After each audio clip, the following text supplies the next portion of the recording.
Hello, my name is Nelcy Marcela Capacho.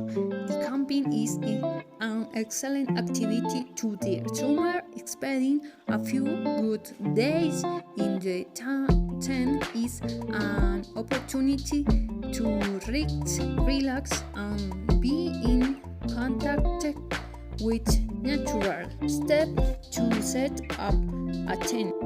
One and pocket the tent blades. 2.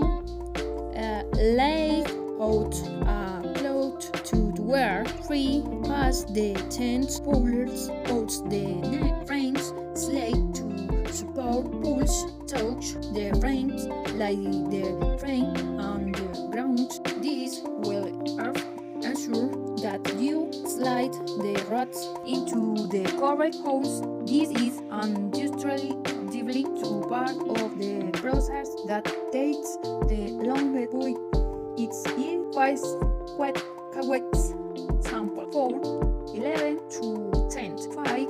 Set up your tent skate. Use a mallet or a string that you have on hand and take the spikes that came with the tent on them to the ground.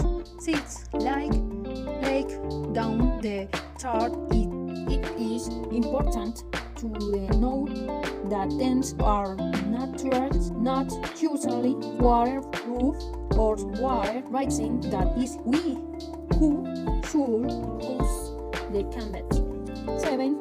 Pocket things inside the tent. Once the tent is set up, now use to enjoy camping.